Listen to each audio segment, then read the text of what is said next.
First I want to say thank you for allowing us to interview you. And if you don't mind, I'm just going to ask you a few questions. You know, we're going to get a little deep, you know. But I know you can handle them. You run this library, so yeah. Okay, so our first question is, how did the library play into your life when you were younger? Well, when you grow up in a family of educators Mhm. and pastors, etc., your home becomes a library. Okay. So I grew up with books. I grew up with educational toys. So I was an avid reader. I really didn't have a choice, you know. And then when you're reading, you get involved in what you're reading. So the library was an integral part of my life because of my family. We didn't have a choice. And then after you don't have a choice and you get more involved in it, you say, okay, this is wonderful, and you begin to enjoy it Right. when you get past all of that. And then the worlds that you can go into. That's in right, the books with and all your that. vivid imagination Right, and the different right. things that you could do, and with the educational toys, with history and all of that. Because we couldn't play with the regular toys. It was all about education. Wow. Because my parents always felt that if you have your education, no one can take that from you. So they pushed for us to get that. Interesting. So it's been a part of my life, all of my How life. blessed are you? Oh, extremely blessed, because you learn so much, and the world, you know, it becomes open, and now with technology it's even more. You find you're able to get more information More instead of just access a to book, it, right. more access to Yeah, it. definitely. Okay, cool. What career choice were you always leaning towards as a child? Like, did it include being a librarian? No, it was mainly education. Okay. And when I came to the library, I've been here almost 8 years, I found that not only was my educational background important, but my religious background and my military background, all of it came together Wow. to become a librarian. So I'm able to incorporate all of my experience into becoming a librarian. And I wasn't aware of that until the past librarian introduced me to this world. Because during my time, librarians were middle class Caucasians. So I didn't see myself. Right. But then when you finally see someone that looks like you, and you're carrying on a conversation with them, they're telling you about the many doors that can be opened as a librarian, things you really hadn't thought about. So was that That's like why. one of your biggest mentors? Oh yes, it was Miss Wilson. Oh, She okay. just retired because she said, oh yes, she said, let me tell you about the life of a librarian and what you can do, and based on your background. She said, that's why I want you to work in my library. And I was interviewing for another position, and she was the chairperson for that. And as I began to talk about my life, she says, I need you in the library. She said, I don't care what they do here. She told me later, I need you in the library. Wow. So it was an exciting, I looked at her crazy thinking, what? And she said, oh no, she said, you will be amazed at the doors. Interesting. Okay, so that was your deciding factor of you becoming a librarian? When you realize that all of your life can be incorporated to become a librarian, and then you're able to reach young people. You're able to teach young people. Right. You're able to deal with the diversity. You know, it's just so much involved with being a librarian. Right. And people don't realize it. To me, it's hidden, and it shouldn't be hidden. Yeah. Because when I talk to students, I said, get a bachelor's degree in business. If you get a minor in library science, now you are a researcher, and you are a step ahead of the person that just has a bachelor's degree in business. So now they can say, oh, you can do research too. Oh, and so the person that walks in with just that bachelor's, they're doing themselves a disservice without adding that extra to it, because you can go in so many different directions. And now the Federal Bureau of Investigation is looking for librarians, and they're starting off at $100,000 a year. So the doors that you hadn't thought about are available to you to be opened. Wow. And how many years do you have to study to get that? To get the master's, 2. Okay. And sometimes a year, if you do it full time, you can get it done in a year. And how long did it take you? Well, it doesn't take me long to get education. Wow. Y'all see that? Wow, yeah. So now you know why I was nervous coming here. But I was trying to keep up with my dad. He had 2 doctorates and all sorts of things. So this is nothing compared to my father. Wow. So, Okay. Yeah, that's amazing. Mhm. So you've gone into, why, like, she convincing you to go into it, and you basically just went to like your process. And I was an assistant librarian. I started off as assistant librarian. I was over the information commons in a lower level, which was new. It was something that was just being introduced to the library. Right. And so she put me there.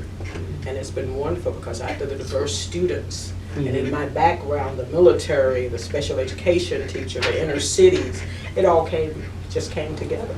My love for young people, and they knew too, because I'm very passionate about what I enjoy doing, and the students know how I feel about them and how I feel about what I'm teaching them, and what they're learning. Right.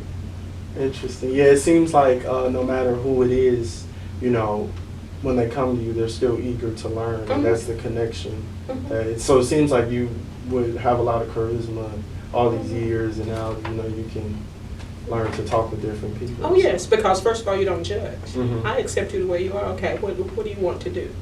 Let's see if we can do that together. Let me guide you What into you want that to direction. learn, What do you want to know? Yeah. Why are you here? What's your goal? Right. Let's get there. And I tell students, I say I have a lot of experience. I said, it's not about me, it's what I can share with you. Right. I said, talk to us. Let us know what you want. Pick our brains. That's why we're here. I said, we're educators, we're librarians because of you. We wouldn't be here if it wasn't for you. Right. You have to be passionate about what you do. Yeah, that's amazing. So for our viewers, how long have you been working here in the ePage Library? It'll be 8 years in July. Cool. Okay.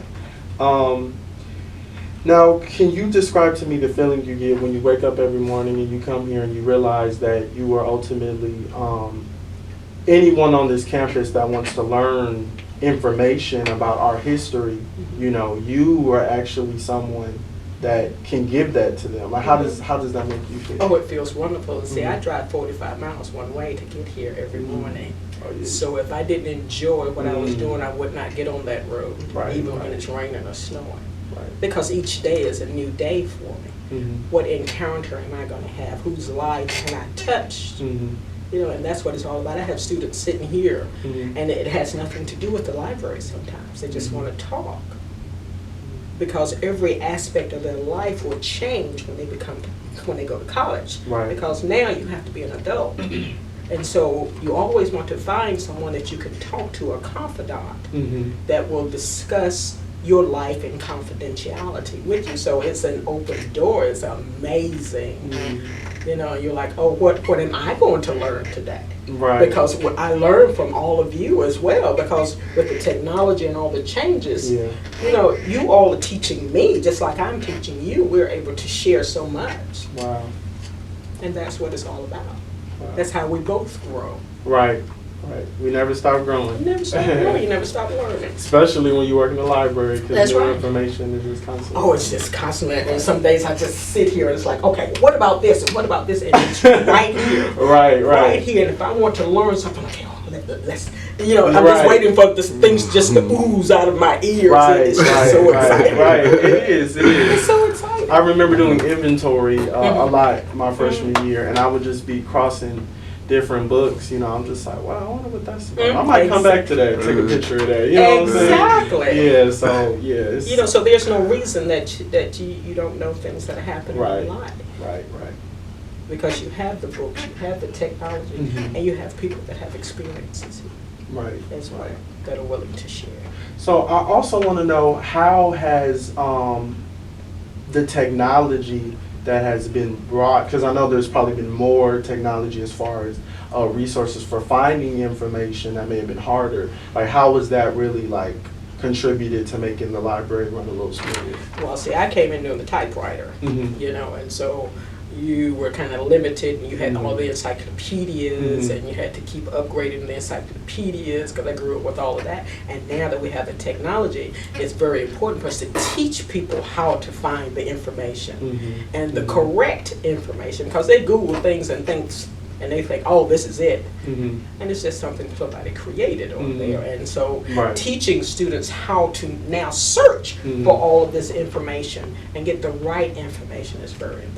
Because it's easy to get on there and you get thousands and thousands of hits. Yeah. But now you've got to eliminate, and then you have to ask your question, what is it I really want to know?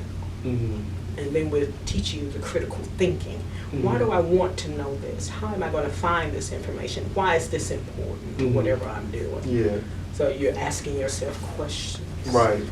And then Yeah. when you get really deep into it, then you can actually paraphrase and make your own articles or That's whatever right. that you want to do about that That's information. right. So And you yeah. can compare, contrast information. Right. Right. This said this, and why did they say this? And where are the citations? Where did they get this information from? Did they just create this, or is there research done on? So it's so Yeah. many questions that you can ask yourself. Right, Sometimes right, it right. can be overwhelming if you don't know what you're actually doing, and that's where we come in to assist you. To say, okay, narrow it down to this. What point are you trying to make? Right. This is how you search for that specific information. Interesting. Okay. All right. And then one of our last questions was, what would you tell a student that is interested in,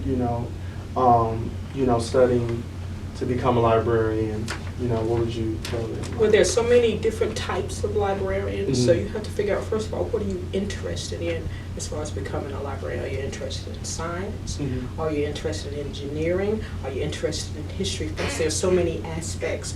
What are you hoping to do? And then we will be able to guide you as to what type of librarian you want to be, where your interests. Right, and then right. we will be able to tell you how will that help your life.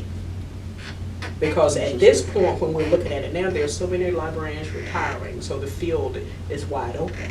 And then recently, we had some young people.